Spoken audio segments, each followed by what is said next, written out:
Everybody, welcome to another episode of Recipe Wars. I'm Adrian Bustamante. And I'm Lalita Lopansary. And on this episode, we're doing one of my favorite desserts, if not my favorite. Yes. Chocolate chip cookies. Who doesn't love chocolate chip cookies, right? No, I mean, you're not human if you don't love a good, warm chocolate chip cookie. Yeah. Now, Lalita, you have whose recipe today? Jacques Torres, Mr. Chocolate himself. Keeping it pretty traditional, using fancy chocolate, using a cross between cake flour and bread flour. And I am doing a recipe from a famous restaurant here in Los Angeles called Auntie. And it's different because they're doing a really thin chocolate chip cookie. So let us take a look at the videos. Right. This is my all-time favorite chocolate chip cookie in the world. you. Michael Simon and I agree. No one outdoes Mr. Chocolate himself. Michael, Yes. you have cookies for the rest of your life. Unbelievable. A flat chocolate chip cookie may not sound or even look that appetizing, but folks who flock to Auntie M's kitchen know that in some cases, flat can be fantastic. And here to give me a crash course in vertically challenged cookies is former lead singer of the punk band Red Ants and Auntie M's owner, Terry Wall. Terry, this place is cool, man. How you doing?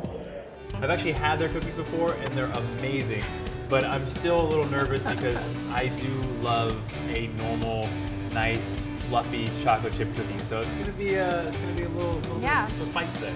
I've actually mistakenly made thin cookies and I didn't know what went wrong, and it was because I added too much butter to my batter. So- I was like, hey, but they're really good. Yeah. But, so I'm going to start by sifting my flour. I'm using half bread flour and half cake flour. So the cake flour is bleached and it's gonna give my cookie a lighter texture.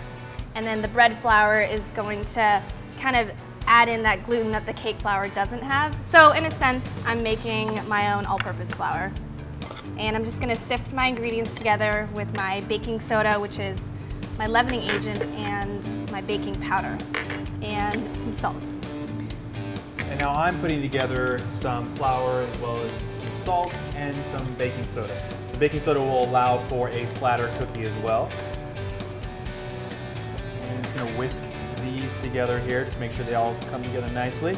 And after that, I'll move on to my butter and sugar and egg mixture. So I'm sifting my dry ingredients so to make sure that there are no lumps and that everything is distributed evenly. So if you were to use kosher salt, which is kind of a more crystallized, bigger in chunk salt, and you're trying to sift it, it's not gonna go through your sifter. So just make sure you're choosing the right salt or put the salt in after you sift it. Now, what I'm doing is adding 3½ sticks of cold butter with my sugar. Now, putting cold butter in there is going to allow the sugar to actually penetrate into the butter a little bit easier and kind of almost create air bubbles. Now, what the air bubbles are going to do is when I add in my other ingredients, it's going to allow everything to mix together a little bit easier. So hopefully I'll get that flatter cookie I'm looking for by those necessary ingredients being in there better. So in both of our recipes, we do the creaming method, which is kind of a basic technique that's used to make cakes, in our case cookies, where we're taking the butter and the sugar, and what we're doing is whipping air into our batter. So what that's going to do is make our cookie fluffier and lighter. And by me adding 3½ sticks of butter, mine's going to be just that much creamier, allowing it to spread hopefully thinner a little bit easier. Yeah. So when we are doing our creaming method, we want to use a paddle attachment instead of the egg beater attachment, which looks kind of like this whisk here. And that's because the whisk is going to incorporate too much air, and you don't want that, and you have a chance of breaking your egg beaters as opposed to using a paddle attachment. All right, my mixture is just about ready, but while it's kind of ending, I'm going to add my vanilla extract to the mix. Let it go just a little bit longer, and then I will pull this off and share My turn. Thank you. with you. So while he's removing his mixer, I'll wait for my turn, but I'm just gonna add my butter and my sugar. So I'm actually using 2½ sticks of butter, while he's got 3½ sticks of butter. Let's go with a little extra butter, you know. There we go. Thank you. So I'm just gonna start it slowly so it doesn't get all over the place, and then move it onto the higher speed.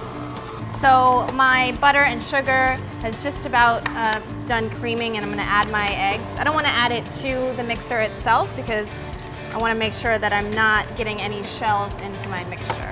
And I'm gonna add my eggs one at a time to let it incorporate a little bit. And I just also wanna make sure that I am scraping down the sides of the bowl so everything is getting all that. So at this point, I'm going to add my vanilla. So if you look at both of our recipes, we're doing the exact same thing, except he's just using more butter and more sugar. Well, the funny thing about chocolate chip cookies is it all stems from the Toll House recipe that was purchased by Nestle, and it's on the back of every Nestle bag. And just for copyright purposes, for the most part, whenever you see a recipe for chocolate chip cookies, it usually has a little deviation, but it all boils back to that same recipe from Toll House. Right, right. So it's just a matter of kind of understanding like what the butter is going to do to your batter, how much egg is going to affect it. All in all, kind of the same, just different ratios. All in all, you're getting a very tasty chocolate chip cookie. Yes. So my eggs, my vanilla, my sugar and butter is already all incorporated, and you can tell that it's nice and creamy because the color is actually a lot lighter. And it looks creamy. And I'm gonna put my flour in, not all at once because it's just going, I'm gonna make a flour shower on my face if I try to put all of it. It doesn't like a good flour shower. So I'm gonna slowly incorporate that, just a touch. And Jacques Torres mentions that you don't want to over whip your batter because although you want a chewy, gooey cookie, you don't want a tough, gooey, chewy cookie. Then that's what's going to happen if you over whip your dough. So as soon as you see all the flour incorporated, I'm going to fold in my chocolate pieces. And you want those nice pools of chocolate in your cookie. Exactly. When you Look just at all bite that. into it, it just will come apart, or just you just bite into those perfect pieces. So my cookie dough is ready. I'm gonna do the exact same thing that Lalita did while I'll be incorporating my flour and sugar mixture, waiting for it to all come together, and then I will, at the very end, incorporate my chocolate chips. Just enough, like I said before, to not break them apart, but just make sure there's enough chocolate chips for all my cookies. And there goes the first half of the flour. Like Lalita, I'm just gonna let it incorporate, so I'll do half, let it mix, and put the other half in. And same thing, I mean, mine doesn't look much different than yours. And you'll notice that. I mean, there's not that extra stick of butter is only going to make a difference in regards to what I'm trying to do for making a thinner cookie, but you won't notice the difference just by visually looking at your batter. Right. And now that my batter is completed, Jacques Torres, he likes to let his cookie dough sit in the fridge at least overnight. And what that's going to do is the flour is going to rehydrate, and I'm going to get a moister cookie.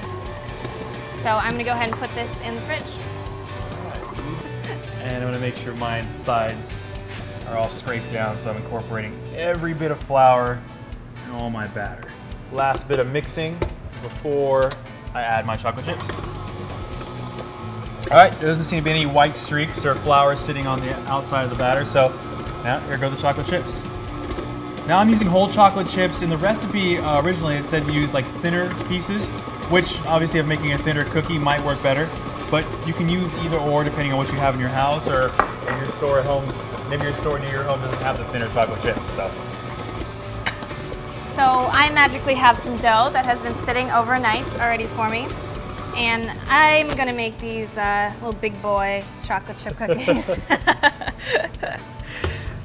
And I'm using an ice cream scoop, and that way they're all gonna be evenly the same amount, and that way they'll cook evenly in the oven. And I'm using parchment paper, or you can use a silicone mat, but I would not use wax paper because wax paper is gonna make your cookies taste like crayons. Ooh, that's not a good taste. Now I'm gonna do the same thing what Lalita did. I'm gonna take mine off. I'm gonna chill my cookie dough so it's easier for me to pat down. Now I already had some chilling as well, and I'm going to use my scooper and evenly distribute a few of these cookies onto my baking sheet. Now with this recipe, you want to make sure that you're not putting too many cookies on the cookie sheet. The reason they're going to be patted down and flatter, so you don't want them to all of a sudden expand into each other and get one big cookie. So I'm probably going to put 3 or 4 of these on the baking sheet because mine's a little bit smaller. You might have a bigger one to kind of allow a few more, but I'm going to play it safe. So in my recipe, Jacques Torres, he sprinkles a little bit of sea salt on top, and that's just gonna give it that extra unexpected bite when I get into my cookies. Now I'm gonna pat these down with a spoon. I'm gonna put a little bit of water on the back side of my spoon so hopefully it doesn't stick to it that much. It will stick a little bit, but just pat it down. You don't want to go too thin, but just thinner than you normally would. Almost to the size that a regular cookie sometimes comes out of the oven at. What the recipe calls for is you're going to do it for about 15 minutes. 7.5 with it one way, take it out, rotate it, and do the other 7.5. That's how Auntie M's does it, so I'm going to try it and see if it makes a big difference. Yeah. All right, we're back. Our cookies are out of the oven.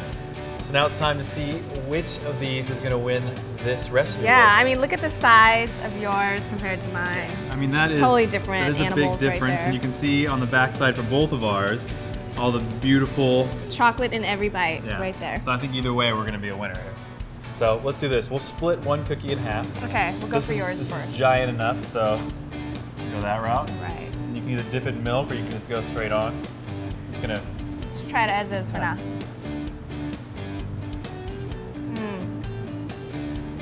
Chocolate chip cookie, thinner version, obviously. Crispy around the edges, which I like. But I will be very honest. I do like biting into a chocolate chip cookie and having that fluffy give to the cookie, whereas this one, it's almost like this just bites too easy for you. Yeah, it's almost chip-like. But now, let's move on to yours. Mine's got that little pinch of salt. Oh, look at that gooiness. It's just gooed. It's just gooed. It's just gooed. Oh, it's falling apart. This is gonna be good, I have a feeling.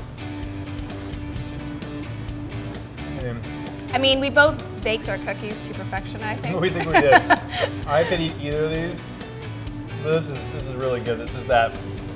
This reminds me of a fresh whole house cookie where you just get the chocolate melting. Like it's all over my hands and I barely even touched it. I like the addition of the salt, you know? It has that salty to the sweet. Unexpected hit of salt. Yeah, and it's not all the way through the cookie, it's just in little bits and bites, so it's good. So I think it's time to make a decision here. We have to make a decision. I definitely get what you were saying about just getting that bigger bite of the cookie rather than getting a chip. Yeah. I like Jacques Torres. I'm gonna go with Jacques Torres as well, just because Mr. Chocolate himself wins. It's a cookie. It's what I would hope for. It comes out of the oven, like Mom used to make. So Jacques Torres is gonna be the winner. Great. Yeah. I mean, that is still a great take on a cookie. Not a bad cookie at all. This is very good. I think if someone handed you this by itself, you'd be very happy as well. So that's it for this episode of Recipe Wars. Jacques Torres wins, or his Auntie M's comes in second, but still a very good cookie. I'm Adrian Bustamante. And I'm Lalita Lopansary. And this has been another episode of Recipe Wars. Please subscribe to our channel, follow us on Twitter, like us on Facebook, and follow us on Google+. Until next week, we'll see you.